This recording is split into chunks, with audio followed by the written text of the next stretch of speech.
government shutdown still going, people losing their job, people being furloughed, and a lot of people can't even make it. And so in this video, we're going to go over all of that and how to actually make it. And I'm actually going to give you my blueprint, what I would do to make $100,000 in 8 years.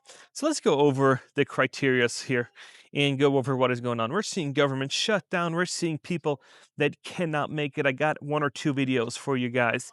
And one of these women is actually homeless, and she's working at a sandwich store. And she's like, I'm homeless and I'm trying to save up for a car and do and this, so I can be mobile again. And I'm always like, this is great, but we need to think bigger because we're seeing shutdown, we're seeing that people are being furloughed, we're seeing car repos through the roof. And in the US, people have been always been telling me, oh, there's no upwards mobility, it just doesn't happen anymore. And I actually think that is not the case. I think a lot of Americans are lost because there's so much buzz going on. The attention is over here, 3 seconds attention span because of TikTok, because of news cycles, and it's depressing and everything else. And so what you need to do, what I would do, is actually figure out, how do I transfer my job into a career? And we're going to do that with this young lady that is coming up here. So let's watch her video, go over what she got going on, and how do you turn that into a six-figure career, and then you can apply that into your situation and see if that's something that that would help you. So make sure you like and subscribe, and let me know if this is valuable so you can also make six figures. I'm homeless and I'm carless, but I do have a job. So follow along on my journey as we turn challenges into triumphs and save for another car. It's cold outside, but luckily I have this jacket. Thank you so much for ordering it off my Amazon wish list. I love you guys so much.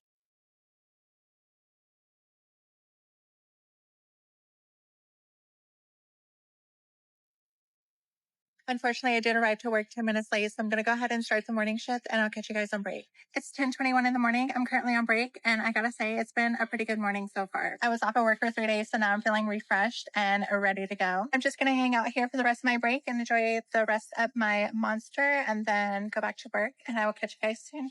Bye. I totally meant Red Bull. Don't cancel me. It's 12:49 in the afternoon. We've been pretty busy, so today has gone by pretty quick. Nothing else has really been going on, so hashtag back. It's 2:42 in the afternoon. I just got off of work. Now I'm on the way to the bus stop. It's 3:09. I just now got to the bus stop. I think I have to wait for about 20 minutes, I think, for the next bus. I guess we're going to do that. I was able to bring lunch home because somebody bought a lunchbox off my Amazon wish list. Thank you so much. I appreciate you. It's 3:52. I just walked through the door. I do love being at this motel. It's closer to work and the bus rides aren't so long. But I am moving back to the other motel this weekend. I feel like I really like this motel. It's really old, but I really like the bed. I don't know. I don't think I'll stay. I don't know. I guess I have a couple more days to figure it out. I'm going to go ahead and walk the dogs. They've been inside all day. I hope you guys have a great day. Thank you so much for hanging out with me today. I appreciate every single one of you, and I'll see you on the next one. Bye. So we just saw her video, and one of the things that recognized me, she has a pretty good spirit about it. That's what you got to do first, because there's so much bad negative news about the Trump, the White House, tariffs. You look at it and it just grabs attention. And so what you want to do is you want to look at your situation and be like, okay, this is what I got. These are the tools in my arsenal, and let's work with what I got. And we're going to start off just like her, where she's a food worker. And for the sake of it, I just took Panda Express. That was just something that I drove by and I saw that they're hiring. So I said, okay, why not do this example with Panda Express? And you can do that with Subway. You can do that with Burger King, McDonald's, and anywhere else. So what do we need? So when I look at it, we look at what the qualifications are. So what do you do is basically you look at the store that you want to work at. And so let's look at Panda Express. And what we're going to do is we're going to scroll all the way down to qualifications. And it says friendly and helpful team member. Operation experience is a plus. Some high school food handler certification may be required depending on local requirements, acquired at your own expense. And so people are going to be already screaming in the comment section, I don't have $25 to do a food handler. well, then panhandle it, do something, and get those $25 to pay for that. Or say, hey, train me, and as soon as I'll start to get the job, I will get that done. So once you get that job, because at Panda Express they got programs, they got all kinds of stuff. What we're gonna do is we're gonna have Panda Express pay for our college. So what are we gonna do? Is we're gonna go into college. We're gonna enroll into their career program or whatever kind of thing they got going on for college reimbursement tuition, and we're gonna go into that field because the fastest way how we can turn 20 bucks an hour to six figures is probably to become a district manager for some of these stores, and we can do that within 8 years. So what are we doing? We're going to go there and we're going to start working. So, after we've been working there for a little while and we got some checks coming in, we are then going to go and apply to be a manager. It's kind of the natural steps. We learn the ropes, we do all that, and we are going to try to become a manager. So, we're going to go and get the food manager handler's permit, and it's about 60, 80 bucks. And once we got there, we're going to see if we can stay in the environment of Panda Express and either find another location that needs a manager, or then we go out and we find another place where they're looking for managers, and we're then going to apply there and do it. And so the first job and the first kind of appearance you have to do is not be a slob, especially when you're going to be climbing up the ranks. You want to go places. So dressing up like this for interviews or just in general is a no-go. What do you want to do? You want to go to Goodwill and get a shirt like this and some shorts and clean up. So what does that mean? That means nicely shaved or trimmed the beard. That means washed. That means no bad breath, no stinky clothes, no invest in some Dollar Tree deodorant, and you can then be pretty well off. And what we're going to do is we're going to go for relationships, and we're going to try to leverage those relationships into opportunities. And this is super key. In order to make it within 8 years, we have to leverage relationships while we go to college, while we are putting ourselves out there and trying to climb the ranks at Panda and trying to form friends, and we're trying to form professional connections. We are trying to then leverage those at one point when we are ready.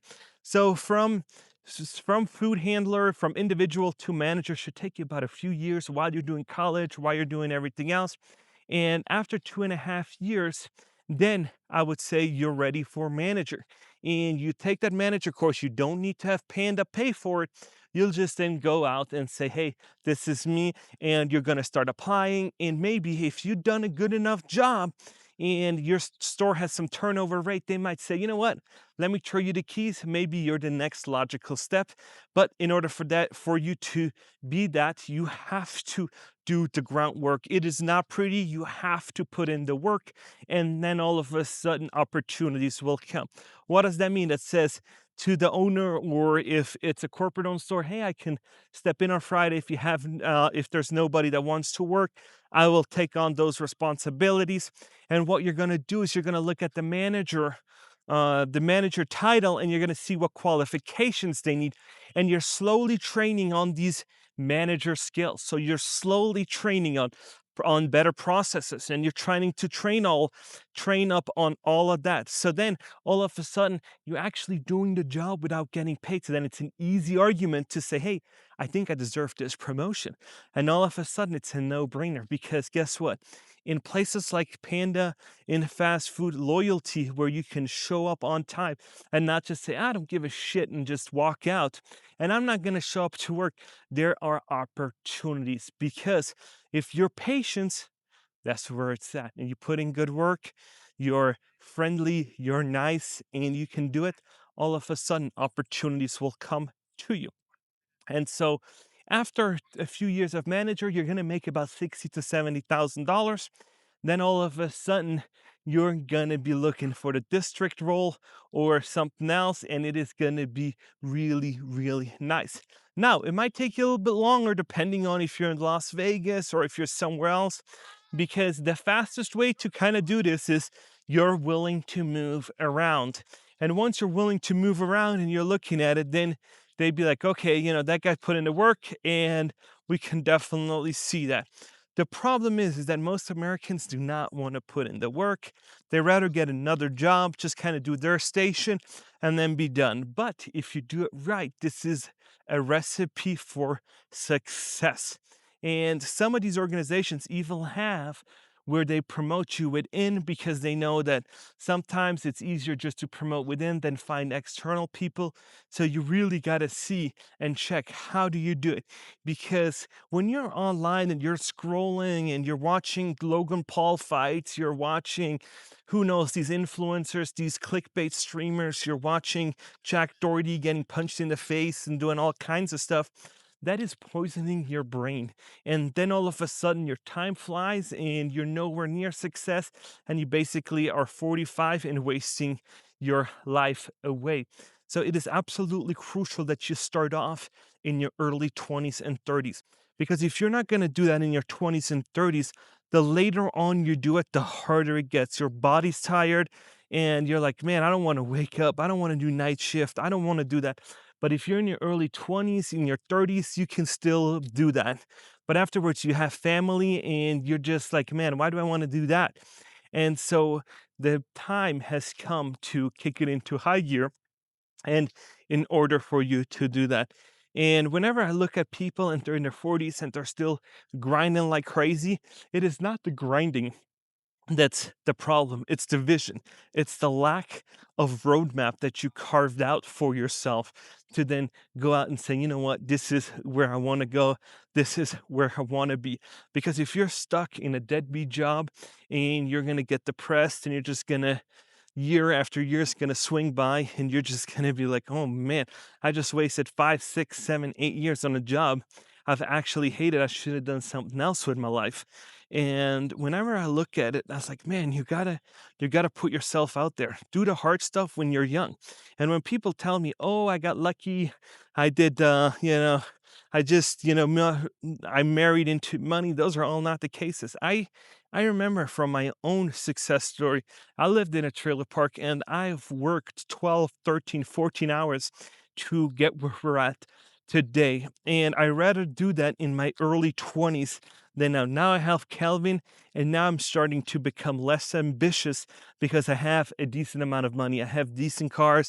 I have a really nice house. I have a really good relationship with my wife. I have Calvin, and now I want to enjoy him a little bit rather than just going to work, coming back, getting another job because I can't make ends meet. And so when you're in the US, you have to go with a precision weapon. You have to go with a path. If you're wandering around pathless, it's going to really, really derail you.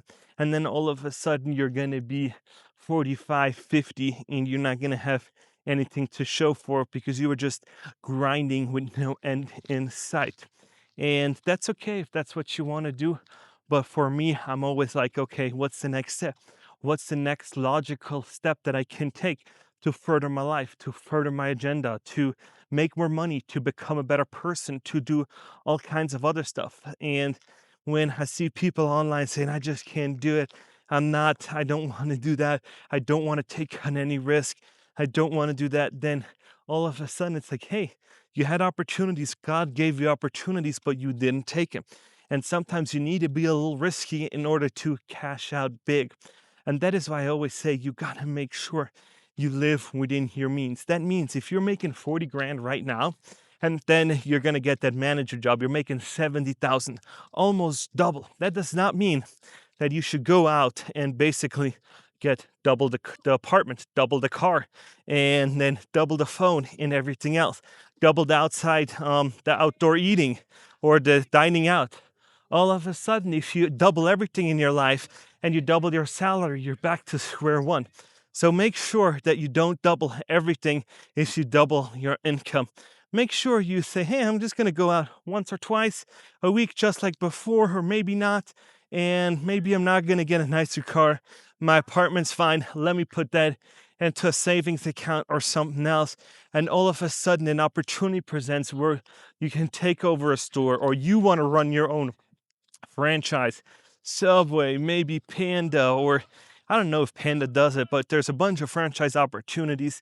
And then you already know the industry and you can then be an owner. And once you're doing that, all of a sudden it's going to be way, way easier in life.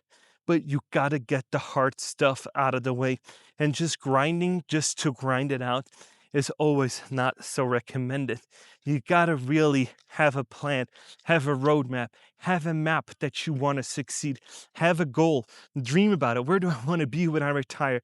When do I want to retire? Do I want to retire in my 50s, in my 60s? Do I want to be at the beach in Mexico? Do I want to be in the beach in the Bahamas? Do I want to buy a hunting cabin? Do I want to just live where I'm at comfortably? And so then you kind of backwards engineer.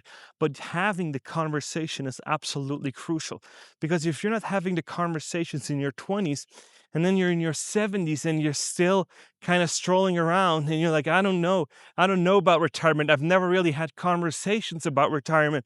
And I don't know. It's like, man, you have a super short runway to kind of do it. I hope you make a lot of money in your 70s to pay off your debts, to kind of put something away, and then hopefully you can sell some assets to then smooth ride into retirement.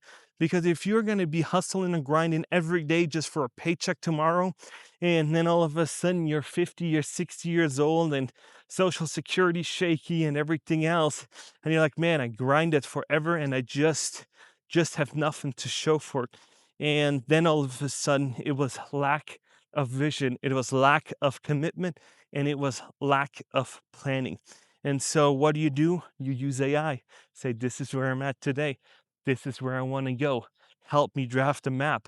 Help me draft a plan. And once you're going to do that, it's going to be smooth rolling, baby. It's like footwork. It's like every 2 years. It's what they say in tech. Every 2, 3 years, you should get a promotion. And you got to do it though. You got to put in the time. You got to put in the work. And if you don't want to put in the time, you don't want to put in the work, then I'm sorry, it's going to be really hard. Then you need to get lucky.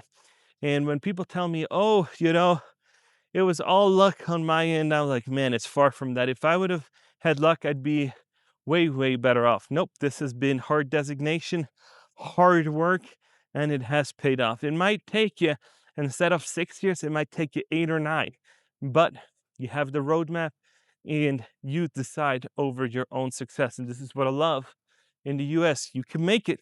You just need to put your head down, have a plan, and execute according to plan. And sometimes, even if other opportunities open up, hey, be open to other opportunities. Maybe somebody says, I really like you as food manager. Why don't you come open up another restaurant with me? But all these things do not happen unless you put yourself out there, and you're going to really, really be polite, be kind, be a giver. And those are the people that will then get the opportunities. So, yeah, for all these people that are wondering, it is still in the 80s, and I'm still in t-shirts and shorts. I love it. And yeah, wherever you're at, I hope it's not too cold, because man, I couldn't do it anymore. And yeah, I'd be like, I'm done. Get me out of here. So yeah, let me know what you guys think. Did I miss something? Did I not? If you think this is right to make a 6 figures, my roadmap, please like and subscribe. And I'll see you guys in the next one.